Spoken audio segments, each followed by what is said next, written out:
Haleluya, puji nama Tuhan, salam sejahtera buat kita semua.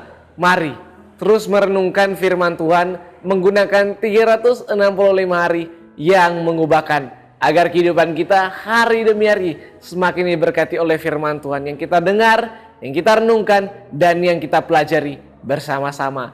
Rise up, bangkit, bergerak, berdampak. Puji nama Tuhan, mari saya mengajak untuk kita semua kembali belajar dan merenungkan kebenaran firman Tuhan bersama-sama dengan tema kita pada hari ini, yaitu rencana Tuhan yang terbaik.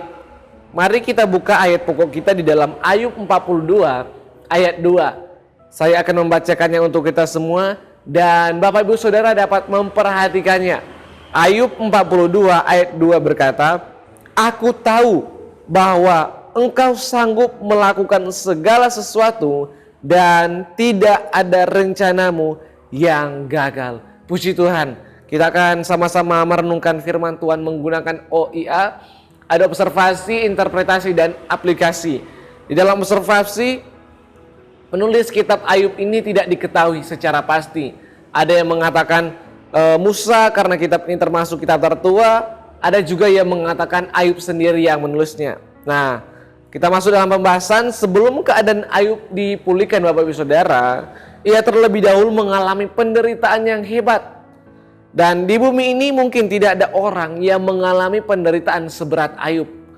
Penderitaan yang dialami Ayub di dalam pasal 1, pasal 2, yaitu Ayub kehilangan semua anak laki-laki, semua anak perempuannya, kehilangan semua harta dalam waktu bersamaan, mengalami sakit dari kaki sampai di kepala. Istri Ayub menyumpahi Ayub, para sahabat, bahkan para sahabat Ayub datang bukan untuk menguatkan, tetapi mereka seakan-akan menuduh Ayub melakukan sesuatu yang tidak pantas atau menuduh Ayub berbuat dosa kepada Allah. Dari sini kita dapat membayangkan dan merasakan seandainya kita berada di posisi Ayub. Kita merasakan pasti suatu penderitaan yang sangat-sangat luar biasa, tekanan-tekanan yang sangat luar biasa, fisiknya, batinnya tersiksa, sangat-sangat menderita Bapak Ibu Saudara. Kalau kita baca kenapa Ayub mengalami penderitaan ini, jawabannya karena Ayub mengasihi Tuhan, karena Ayub takut akan Tuhan. Kita semua beribadah kepada Tuhan agar kita dijauhkan dari segala malapetaka, penderitaan. Tetapi Ayub seorang yang saleh, ia mengalami kehilangan akan segala sesuatu karena kesetiaannya kepada Tuhan, kesalehannya kepada Tuhan. Tetapi di pasal terakhir kita dapat melihat di pasal 42, ia berkata, tidak ada rencana Tuhan yang gagal. Rencana Tuhan di dalam kehidupannya, dia berkata tidak gagal, berarti semua yang terbaik dalam kehidupannya yang ia rasakan.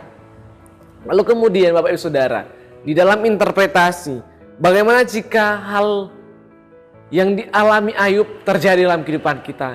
Kita setia, kita hidup saleh, kita takut akan Tuhan, tetapi mengalami penderitaan. Apakah respon kita? Bahkan saat iblis mencobai Ayub, Tuhan tidak berbicara sama sekali kepada Ayub. Bahkan Tuhan tidak menjawab doa Ayub. Tetapi dari sini ada beberapa hal yang dapat kita pelajari bersama-sama. Yang pertama, di dalam diamnya Allah sedang bekerja. Allah sedang bekerja merencanakan atau merancangkan hari depan yang terbaik di dalam kehidupan kita. Karena kita dapat melihat bukti dari Ayub. Tuhan sedang merencanakan satu hal yang luar biasa. Dan mungkin saat ini kita sedang mengalami masalah besar. Dan mungkin kita merasa Allah diam dalam situasi kita. Kita sudah berdoa, kita sudah berseru, kita sudah berteriak kepada Tuhan. Tetapi Allah tetap diam. Tetapi melalui peristiwa ini kita belajar justru di saat Allah diam, Allah sedang bekerja untuk kemuliaannya, untuk mendatangkan kebaikan bagi kita, untuk kebaikan kita Bapak Ibu Saudara, untuk masa depan yang penuh harapan juga. Oleh sebab itu, respon kita ketika kita mungkin tidak menerima jawaban daripada Tuhan, tetap setialah kepada Tuhan. Tetap percaya bahwa Ia sedang merencanakan, Ia sedang merancangkan hari depan untuk kebaikan kita Bapak Ibu Saudara. Lalu yang kedua yang dapat kita pelajari, Tuhan tidak pernah gagal dalam hidup kita dan senantiasa menyertai kehidupan kita juga. Sekalipun kita mengalami yang namanya kegagalan, rencana Tuhan atas kita tidak akan pernah gagal. Tuhan akan menjadikan kita sebagai pemenang-pemenang dalam setiap pergumulan yang kita hadapi. Hidup kita bukanlah ditentukan oleh masalah, melainkan ditentukan oleh Tuhan yang tidak pernah gagal dalam kehidupan kita. Rencana Tuhan penuh dengan kebaikan-kebaikan, dengan pengharapan. Dan kegagalan bukanlah akhir segalanya Bapak Ibu Saudara, melainkan itu sebuah batu lompatan untuk kita menuju kemenangan. Tanpa mengalami kegagalan, kita tidak akan mengenal kuasa Tuhan. Dalam kegagalan, dalam kelemahanlah kita akan dapat merasakan kekuatan daripada Tuhan yang menyertai kehidupan kita di saat kita lemah. Oleh sebab itu, Tuhan tidak akan pernah gagal. Dan Tuhan sedang merencanakan suatu hal yang luar biasa untuk kita terima kelak. Oleh sebab itu tetap percaya, setia kepada Tuhan. Lalu yang ketiga, yang dapat kita pelajari yang ketiga adalah Tuhan merencanakan pemulihan. Bukan hanya merencanakan, tetapi itu akan dialami oleh kita yang tetap percaya dan setia kepadanya.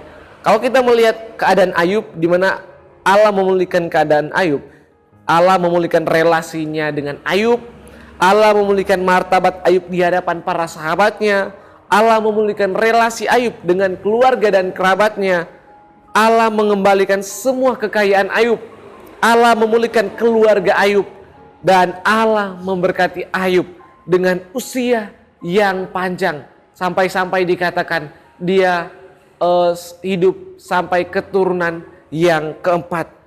Sama halnya dengan keadaan Ayub yang dipulihkan, kita pun yang berharap, kita pun yang berseru kepada Tuhan akan dipulihkan juga.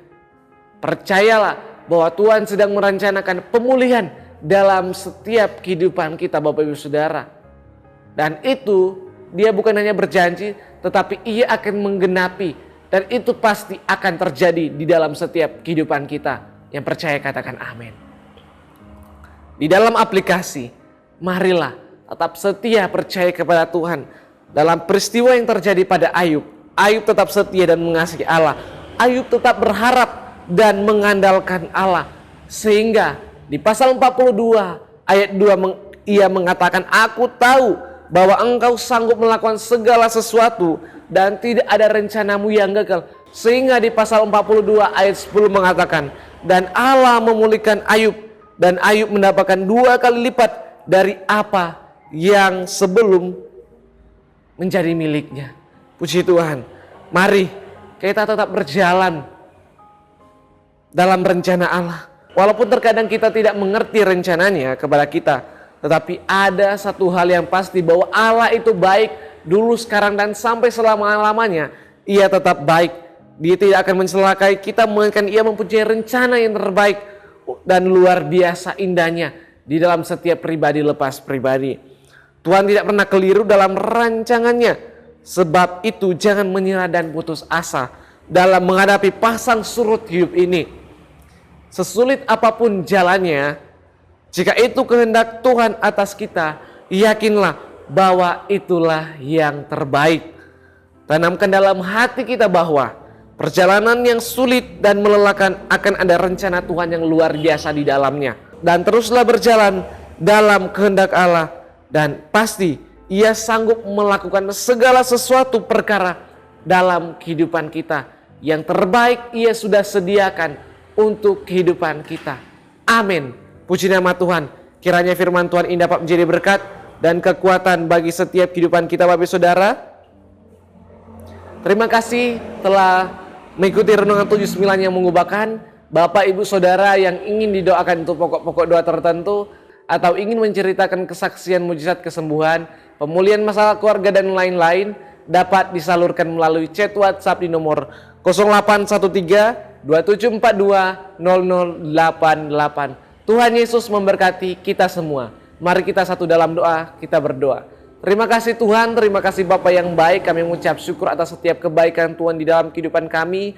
Kami yakin, kami percaya apa yang kami pelajari hari ini Tuhan dapat menjadi berkat dalam kehidupan kami, bahwa Engkau sedang merencanakan suatu hal yang luar biasa dalam kehidupan kami untuk kami terima ya Tuhan. Terima kasih Tuhan, sertai terus kehidupan kami. Biarlah kami tetap setia, kami tetap berharap, kami tetap mengasihi, kami terus belajar saleh di hadapan-Mu Tuhan. Sehingga kami menerima suatu janji-janji yang Tuhan telah janjikan untuk kami terima. Terima kasih Bapa, terima kasih Tuhan Yesus memberkati keluarga GPD RCD Menggelang dimanapun mereka pergi dan berada. Tuhan Allah, Engkaulah yang telah menjadikan langit dan bumi.